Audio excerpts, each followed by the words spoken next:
Bonjour, je m'appelle Monique Larochelle. J'étudie en théologie. Je me suis toujours passionnée pour les saintes des Écritures, la parole de Dieu. Aujourd'hui, je vais vous parler de l'Esprit Saint. Nous sommes en pleine neuvaine vers la Pentecôte. Et je me base sur Saint Cyril d'Alexandrie, vécu au IVe siècle, et qui nous parle de l'évangile de Saint Jean. Jésus a dit, si je ne pars pas, le Paraclet ne viendra pas à vous. Alors, il faut que je parte. Les apôtres ne comprenaient vraiment pas. Les autres, ils voulaient garder Jésus. Hein? Ensuite, il y a une parole dans l'Ancien Testament de Samuel, le prophète, qui dit à Saül, « L'Esprit du Seigneur fondera sur toi et tu seras changé en un autre homme. » Alors moi, c'est ça qui m'a touchée, c'est que l'Esprit me change et me transforme en une autre personne. Et je suis toujours moi-même, de plus en plus moi-même, mais j'ai une vie intérieure, une vie qui échappe aux autres et que je peux communiquer à ceux qui ont la même foi et qui ont reçu le même esprit, mais qui est imperméable à ceux qui ne connaissent pas l'Esprit de Dieu. Et on est comme sur une autre longueur d'onde. On parle des ondes aujourd'hui. On est comme ça, hein, quand on ne vit pas dans le même esprit. Alors, je vais revenir sur l'enseignement de Saint Cyril d'Alexandrie, qui a vécu au IVe siècle, qui était vraiment dans la tradition de la Pentecôte, c'est quand même assez proche, et qui avait reçu par tradition des autres évêques la parole de Dieu, la parole de Jésus et la pratique de l'Église. Donc, le Christ, tout ce que le Christ avait à faire sur la terre était maintenant accompli. C'est ce que Saint Cyril nous dit. Il avait, lui, à naître comme homme, qu'on le voit, qu'on le touche, qu'on perçoive que c'est un vrai homme. Il était né par l'Esprit dans le sein de Marie, mais il était un vrai homme. Les apôtres, ils ne s'apercevaient pas qu'il était Dieu. Quand Jésus a demandé à Pierre et aux autres apôtres, « Qui suis-je pour vous ?» Seulement Pierre a reçu la révélation du Père qu'il était le Fils de Dieu et le Christ. Alors, c'est par révélation qu'il pouvait savoir qu'il était Dieu. C'est pas en le côtoyant. Il était comme les autres, mais il pensait qu'il était très puissant en œuvre et en parole, comme disaient les disciples d'Emmaüs, parce qu'ils le voyaient faire des guérisons, des miracles que Dieu seul pouvait faire.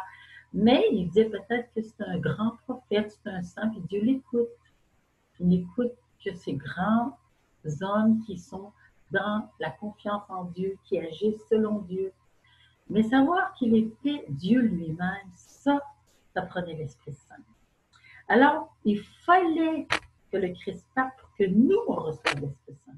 D'abord, les apôtres, les disciples, ensuite, comment on dit, qui nous disent à nous la parole et comment on vit dans l'Esprit Saint.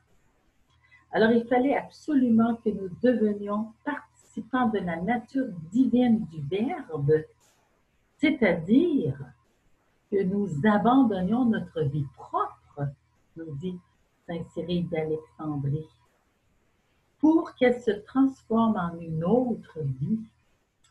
Donc, c'est ça qui est très important de comprendre. Il faut que Jésus parte. Pourquoi? Parce que je le regarde comme un homme. Moi, avant de me convertir, je disais, Jésus, c'est comme Bouddha, ou bien Mahomet, ou bien un grand homme qui a fait des grandes choses sur la terre, un grand philosophe. Mais il n'était pas pour moi le Fils de Dieu quand j'ai perdu la foi. Quand je l'ai retrouvé, l'Esprit Saint, il m'a montré dans mon cœur que Jésus était là. Et Jésus s'est manifesté à moi. Donc, qu'est-ce qui fait l'Esprit Saint dans mon cœur? Alors, premièrement, l'Esprit m'a fait comprendre que je devais abandonner ma vie propre avec ses erreurs, ses péchés, ses inaptitudes à faire le bien, pour qu'elle se transforme en une autre. Alors, quand je reçois l'Esprit Saint, je reçois l'amour, la charité. Je me souviens, j'étais allée faire une retraite chez les Carmélites et je suis arrivée chez moi. J'étais transformée depuis quelques jours. Jésus s'était manifesté à moi. Le goût de la prière était entré en moi. La joie, la paix, l'amour. J'allais au cégep, puis je regardais les autres jeunes, puis je disais, Jésus, ils ne savent pas que tu existes. Ils ne savent pas que tu es ressuscité. Moi, il m'habitait cette lumière que l'Esprit Saint avait mis, que Jésus était parmi nous. On était 2000 au cégep, je voyais les jeunes passer à la cafétéria, et je disais au Seigneur, ils ne le savent pas, il faut que tu leur dises. Mais c'est l'Esprit Saint qui peut le dire à nos cœurs. Alors, ma vie doit se transformer en une autre. Et quand je suis arrivée dans ma famille, ma mère était là toute seule, et j'avais le goût de lui aider. Ça, c'est l'Esprit Saint. Parce qu'avant, j'étais très égoïste. Il fallait qu'elle me demande de l'aide, puis ça ne me le disait pas. Là, j'ai dit à ma mère, je vais faire le ménage. Je lui ai raconté un petit peu ce que j'avais vécu. Là, j'ai dit, je vais faire le ménage. Et quand je faisais le ménage de la salle de bain, j'étais remplie d'amour. J'ai un souvenir très clair. J'étais remplie d'amour. J'étais heureuse de rendre service. Ensuite, dans mon égoïsme, je ne voulais pas ma petite sœur. C'est comme si ça n'existait pas. J'étais mal prise avec moi-même. J'étais souffrante, une adolescente souffrante qui cherche l'amour, qui cherche la vérité, qui cherche un but à sa vie. J'étais vraiment souffrante, angoissée. Mais là, j'étais remplie d'amour et de joie. Alors, nous couchons dans la même chambre. Et là, je me suis aperçue que j'avais une petite sœur. Et j'ai commencé à lui parler, à l'aimer. L'Esprit Saint avait mis en mon cœur de l'amour, le souci de l'autre, l'accueil de l'autre. Ensuite, bien, je faisais le ménage dans la chambre de mes frères. Qu'est-ce que j'ai trouvé? Un Nouveau Testament. Alors, moi, je ne lisais pas ça. Hein, je lisais mes livres de philosophes athées. Et voilà que je prends la parole.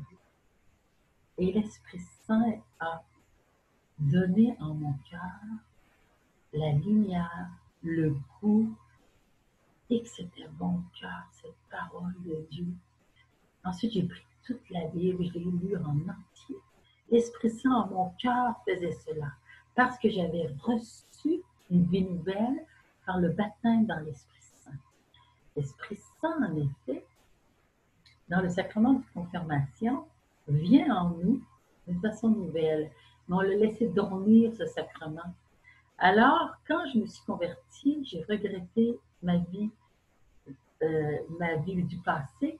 J'ai redit oui à Jésus, Fils de Dieu, à le croire et à le suivre. Et ensuite, le Seigneur m'a donné l'Esprit Saint sans que je lui demande parce que je ne connaissais pas. Je l'avais oublié. C'est après que j'ai compris que j'avais reçu un baptême de l'Esprit très puissant. Avant que je connaisse le renouveau charismatique, c'était dans le début des années 71. Alors, le renouveau a commencé dans ces années, dans une ville pas loin de chez moi, mais moi, je ne connaissais pas. Alors, je me suis reconnue dans ceux qui avaient reçu le baptême dans l'Esprit Saint, mais je ne chantais pas en langue. Et j'ai dit, moi, je voudrais chanter en langue. Alors, les gens m'ont dit, mais écoute, tu commences par dire le nom de Jésus, laisse-toi aller comme un petit enfant, parce que l'Esprit en nos cœurs dit, Abba, Papa, laisse-toi aller, dis le nom de Jésus, Maranatha. Et puis, tout d'un coup, je me suis laissée aller, puis je laissais prononcer des nouveaux noms, syllabes.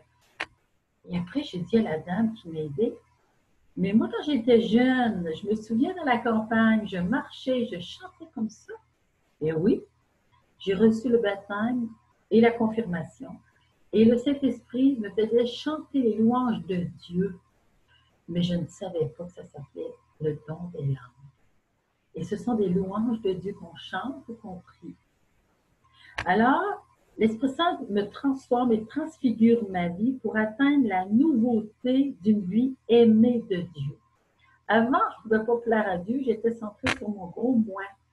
Et voilà que ma vie a commencé à plaire à Dieu parce que là, j'ai commencé à prier.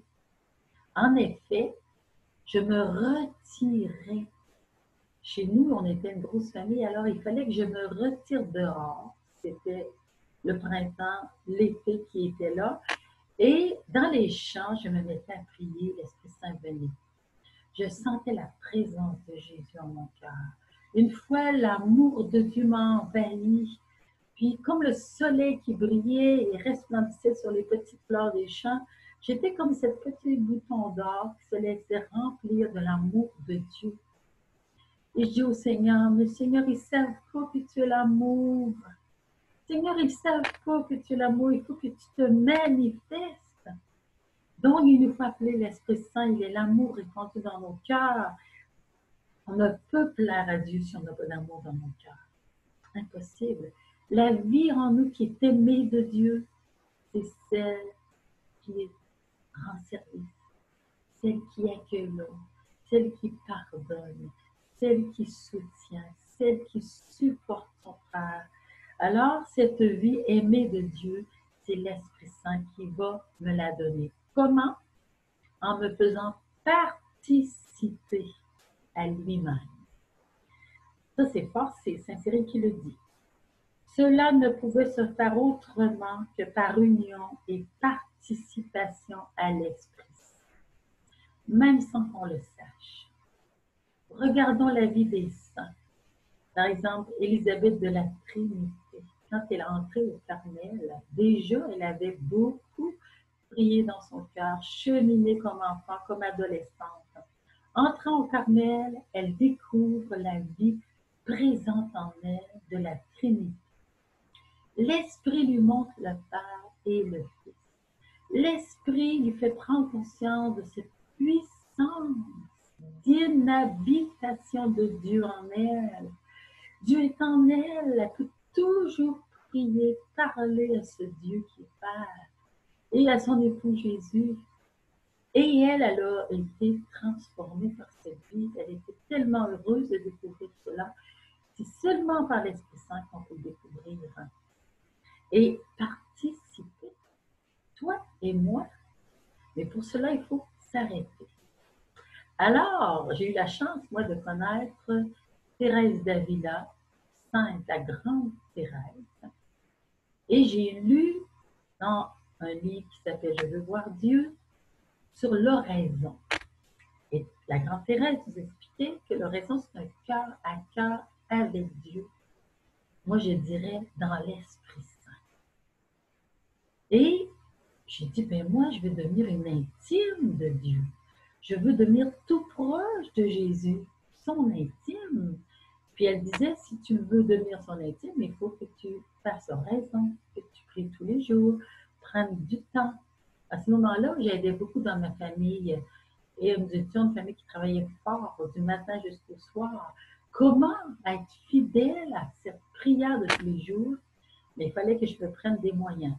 Tôt le matin ou dans les temps de sieste, je me retirais, j'avais soif, j'avais faim de cette intimité avec Dieu et de ce cœur à cœur. Le Saint-Esprit me faisait participer à son union intime avec le Père et le Fils. Moi, je le savais. Mais j'aimais prier parce que cela me comblait d'amour. J'avais tellement soif d'amour. Une jeune ado de 19 ans, là, qui cherche l'amour.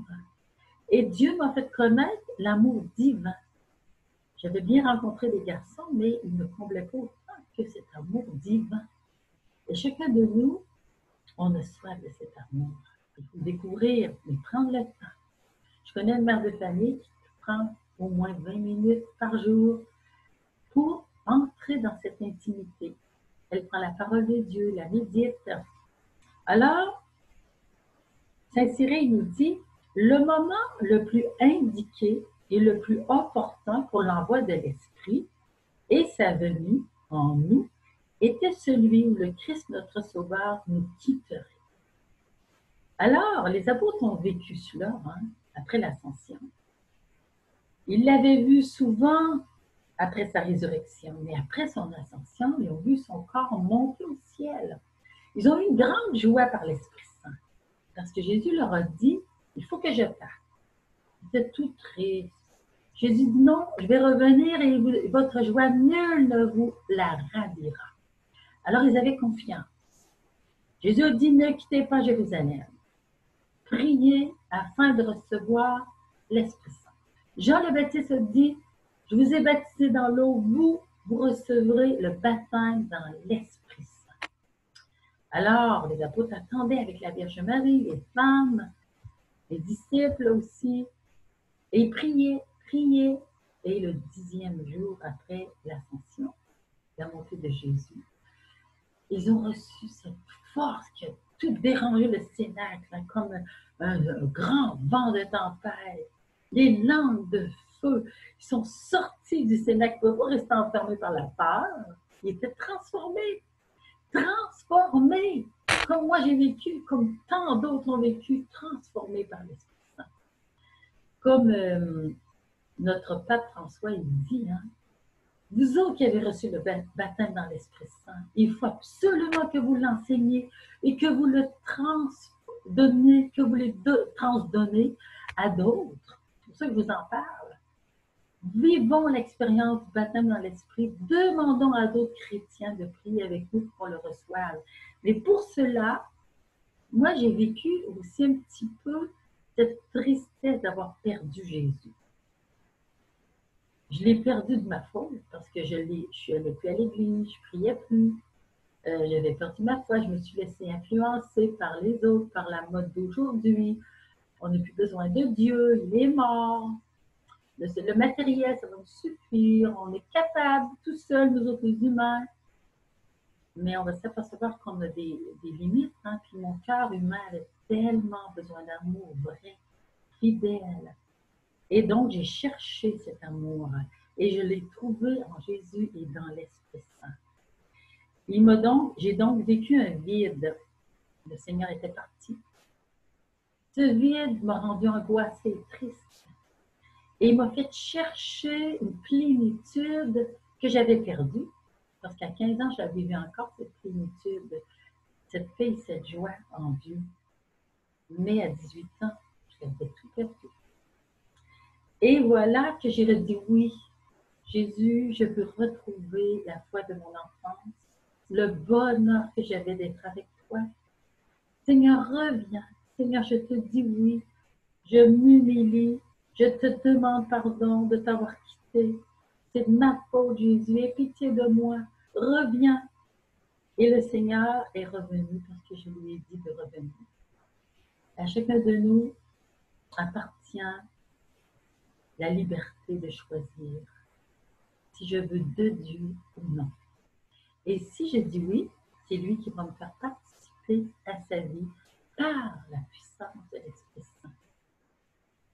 Donc, Saint Cyril d'Alexandrie nous dit, en effet, aussi longtemps qu'il demeurait dans la chair auprès des croyants, il leur apparaissait, je crois, comme le donateur de tout bien. Ils avaient tout avec Jésus, heureux tout avec Jésus. Mais lorsque viendrait le moment où il devrait monter vers son Père des cieux, il faudrait bien qu'il soit présent par son esprit auprès de ses fidèles, qu'il habite par la foi dans nos cœurs. Voilà ce que Saint Paul nous dit. Jésus habite par la foi dans nos cœurs. Il va dire aussi dans la lettre aux Éphésiens, au chapitre 3, il faut que se fortifie en vous l'être intérieur, que l'amour du Christ habite en vos cœurs, par la foi. Donc, moi, j'ai remis ma foi en Jésus. J'ai dit, Jésus, je te redonne ma confiance. Et là, le Seigneur est venu par l'Esprit. Et l'Esprit m'a fait posséder en moi-même la présence de Jésus. Et je la sentais. Pendant des années, Jésus m'a fait sentir sa présence. Maintenant, quelquefois, il me fait vivre de foi pure. Je ne sens plus rien du tout. Même quand je vais à la messe, je vais au sacrement du pardon, je ne sens plus rien du tout. Je vis par la foi pure. Quelquefois encore, il me gâte sensiblement, mais au début, j'avais besoin que l'Esprit Saint me fasse goûter, expérimenter la présence de Jésus en moi Et comme j'en avais vraiment besoin, j'étais fragile et l'Esprit Saint était ma force. Donc, il me faisait goûter l'amour que Jésus avait pour moi, sa puissance. Il me donnait l'audace. Alors, moi, je me suis convertie. Il y en avait dans ma famille qui croyaient, mes parents croyaient. Pas de la même manière que moi. Ma sœur aînée croyait. Pas de la même expérience que moi, mais elle restait fidèle au Seigneur et à sa foi. Mes frères et sœurs, beaucoup avaient abandonné la foi, mais ça ne veut pas dire qu'il n'y avait pas une certaine foi. Alors, j'étais comme un peu seule. Et le Seigneur voulait me fortifier pour témoigner. Alors, je me suis mis à parler de Jésus dans ma famille. Mais le Seigneur avait choisi un de mes frères. Lui, il m'a écouté et s'est laissé interpeller. Les autres, ce n'était pas encore leur heure, je crois. Ils ne comprenaient pas ce que je disais. C'était deux langages. On n'était pas sur la même longueur d'onde. On se rencontrait plus. Et ce n'est pas facile dans nos familles quand on ne se comprend plus. On est une autre personne parce qu'on a rencontré Jésus et qui nous a donné son esprit. Nous ne pensons plus de la même manière. Et c'est très fâchant pour notre famille. Nous n'agissons plus de la même manière parce que nous n'avons plus les mêmes désirs, les mêmes souhaits, les mêmes besoins. Et on ne va pas au même lieu qu'avant. Et ils ont de la misère à vivre ça parce que c'est comme s'ils nous ont perdus. Et c'est vrai. Nous autres, on a gagné le Christ, une vie nouvelle, une plénitude de paix, de joie et d'amour. Mais Jésus a mis le glaive entre nous et l'esprit du monde, de ce monde, et on a un peu perdu ses affections. Mais le Seigneur a vu qu'on les aime, nos frères et sœurs. Alors on les aime en Dieu, on les aime pour Dieu, pour leur salut, on les aime vraiment, mais c'est souffrant parce qu'on ne se rencontre plus de la même manière. Mais l'Esprit Saint nous fait donc goûter Dieu et aussi posséder Jésus, posséder le Père et le posséder lui, l'Esprit en nous. Et nous pouvons crier avec confiance, Abba, Père. C'est Saint Paul qui nous dit dans la lettre aux Romains au chapitre 8, l'Esprit en nous crie, Papa, Abba. Et cette confiance nous porte facilement vers toutes les vertus. Facilement. Alors, parce qu'on en a le goût, l'Esprit Saint qui nous donne ce goût-là, le goût d'être humble, d'être doux, le goût d'être miséricordieux comme Jésus, d'être patient comme Jésus. Alors, il nous montre notre force invincible contre tous les pièges du démon. L'ennemi ne va pas arrêter de nous tenter, parce qu'il veut toujours nous éloigner de Dieu, mais l'Esprit Saint va nous donner la vraie pensée du Christ. C'est ce que Saint Paul nous dit dans la lettre aux Corinthiens, chapitres 2 et 3. En lisant les Écritures, je vais voir et comprendre la vraie pensée du Christ dans l'Esprit Saint. Le démon va nous donner des mensonges, des demi-vérités. Alors, je vais pouvoir les dévoiler par l'Esprit Saint et le rejeter dans ces mensonges au nom de Jésus. Il va essayer de m'attaquer dans ma confiance en Dieu, dans mon espérance. Des fois, il va vouloir me décourager. Des fois, il va vouloir me faire garder rancune contre les autres, mais au nom de Jésus, par la puissance de l'Esprit Saint, je vais le rejeter. Parce que l'Esprit Saint, moi, est tout puissant pour rejeter le mal. Il est puissant pour me faire accueillir et vivre le bien. Les hommes en qui l'Esprit est venu, nous dit Saint Cyrille, a fait sa demeure et en qui il a fait sa demeure sont transformés. Regardons les saints. Je regarde la petite Thérèse, transformée complètement. Dans la fin de sa vie, elle est devenue virile, c'est-à-dire elle a aimé avec une force comme un martyr. Pendant plus d'un an, elle a supporté une épreuve dans son corps. Elle avait la tuberculose. On ne savait pas trop comment soigner cette maladie et elle souffrait beaucoup. Et elle a dit, je ne savais pas qu'on peut souffrir autant. Ensuite, Le Seigneur lui a enlevé totalement la joie de la foi. Et elle continuait de croire par décision sans plus rien goûter de la foi. Elle dit, devant moi, c'est un mur, comme si le ciel n'existait plus. Et elle disait, mettez loin des malades, des souffrants, les médicaments, parce que c'est tellement difficile. Autrement dit, elle pouvait sentir la tentation du suicide. Regardons, par exemple, le patron des missions, François Xavier, qui était un jeune homme frivole, qui était orgueilleux, suffisant, et qui est devenu tellement transformé par l'Esprit Saint, par la parole de Jésus, qu'il est devenu le missionnaire le plus grand de son temps, patron des missions maintenant. Et il s'est en allé justement aux Indes, aux confins de la Chine, il est allé au Japon. Il parlait en d'autres langues, il faisait des miracles. Il allait de village en village pour donner Jésus sans jamais se regarder, sans crainte. Il a été totalement transformé, oublieux de lui-même, pour le bien de ses frères et sœurs, qui ne connaissaient pas. Leur culture était totalement différente de la culture européenne.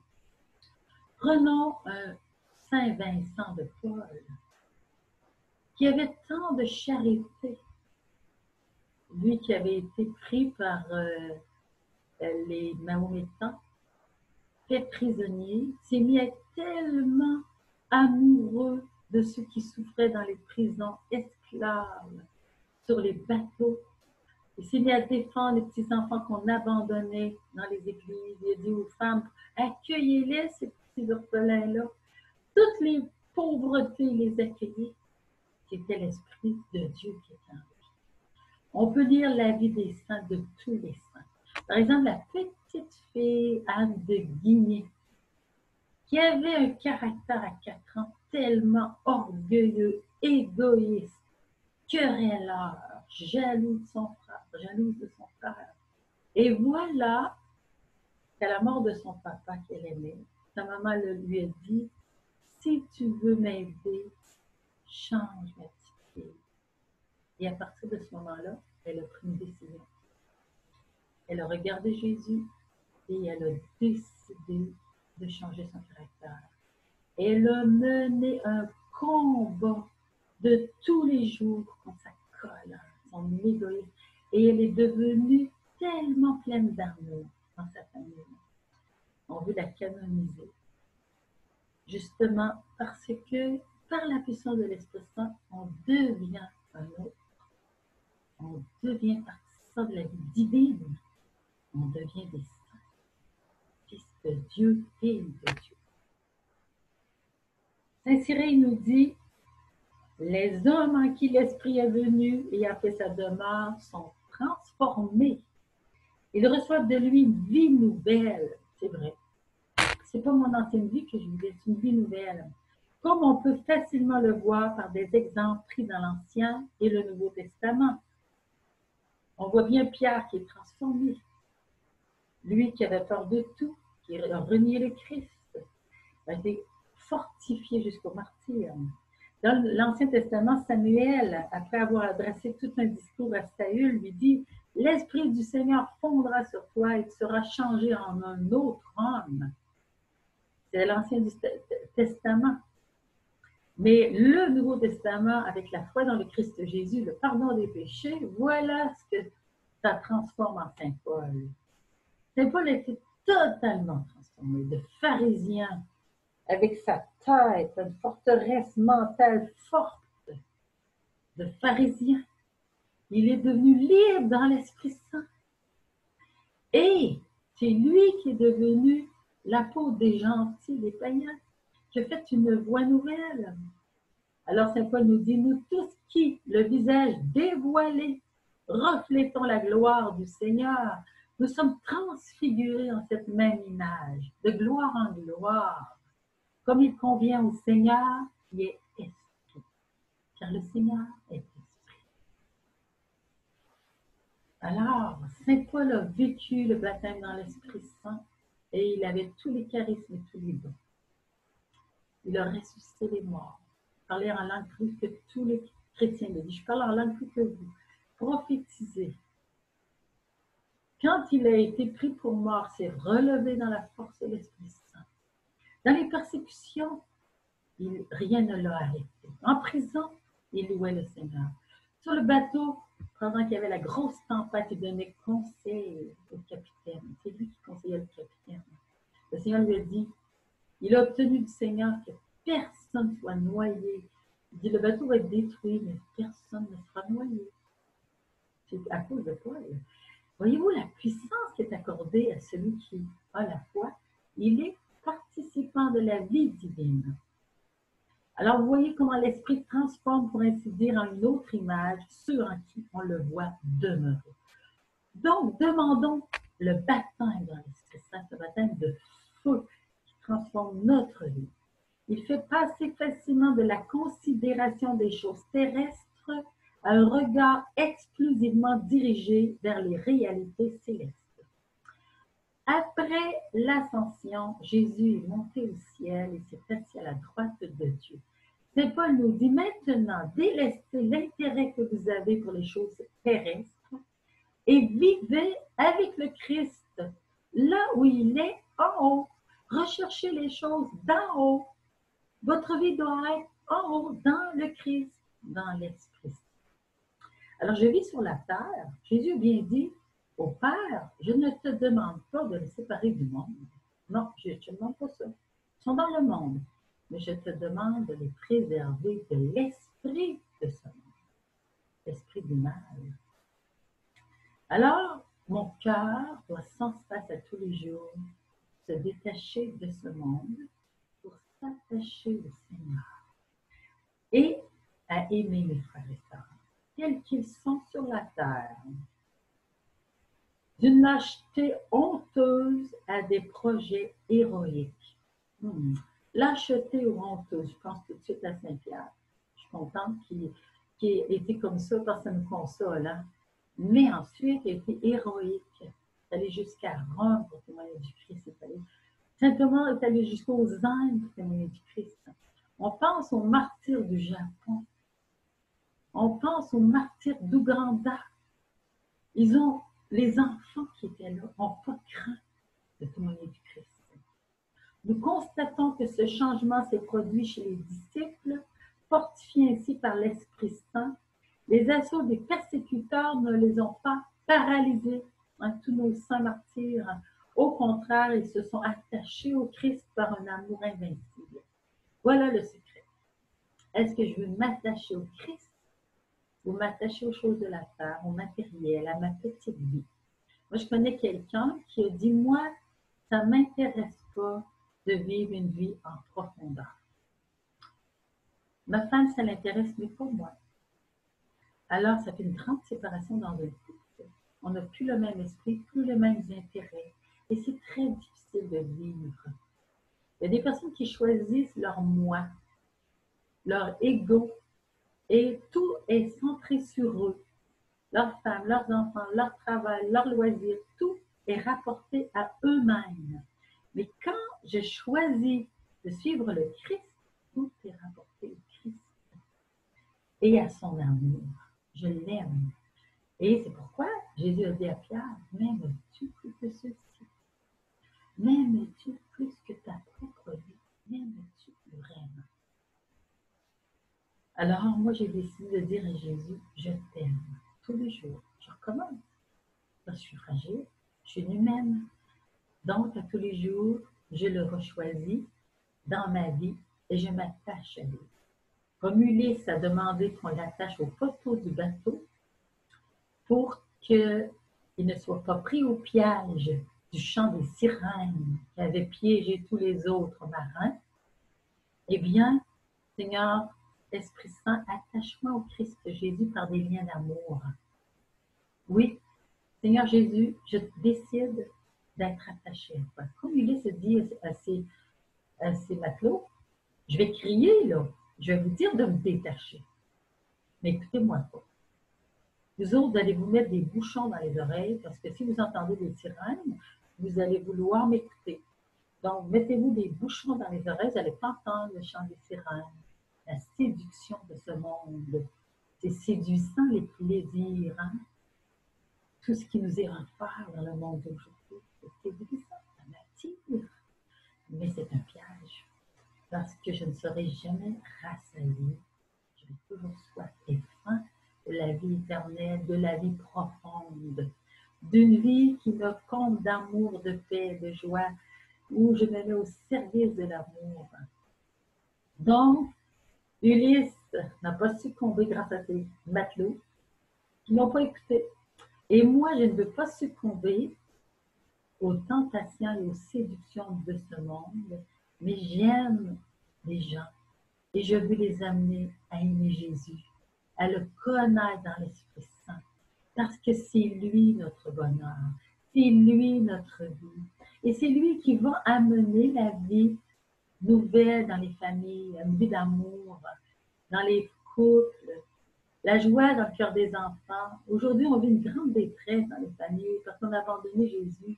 Alors, appelons-le avec la Pentecôte, avec l'Esprit Saint. Elle est donc bien vraie, la parole du Sauveur, nous dit Saint-Péry. C'est votre intérêt que je retourne au ciel. Il répète la parole de Jésus. Car c'est le moment de la descente de l'Esprit. La Pentecôte. Alors, le Seigneur veut nous donner des petites Pentecôtes tous les jours. Allons prier dans nos groupes de prière. Fondons des groupes de prière, de chapelet, selon le style de prière qu'on aime. L'Esprit Saint, il va venir à la messe, il va venir dans nos chapelets, il va venir dans nos groupes de prière charismatiques. L'Esprit Saint, lui, il n'a pas de problème, il s'adapte. Il s'adapte à chacun de nous, à la manière qu'on aime prier. Alors, l'Esprit venu d'en haut sera répandu sur nous dans quelques jours. Ne quittez pas Jérusalem. Mon peuple habitera un séjour de paix. Heureux seront-ils. Oui, l'Esprit Saint est la paix. Ils s'aimeront partout où il y a de l'eau. L'eau vive de l'Esprit Saint, je vais pouvoir me semer mes paroles, les paroles de Dieu, des paroles de sagesse. Et où est l'Esprit Saint, ça va germer. Je vous laisse la paix, dit le Seigneur. Je vous donne ma paix. Je vous donne ma joie que nul ne vous enlèvera. Que votre cœur cesse de se troubler, de s'effrayer de tout. Recevez l'Esprit Saint. Dit Jésus le jour même de Pâques à ses disciples. Alors, nous aussi, demandons l'Esprit Saint. Et si vous n'avez pas encore reçu l'Esprit Saint, allez retrouver un groupe qui l'a reçu, qui prie sur vous, que vous soyez baptisés dans l'Esprit Saint dans quelques jours.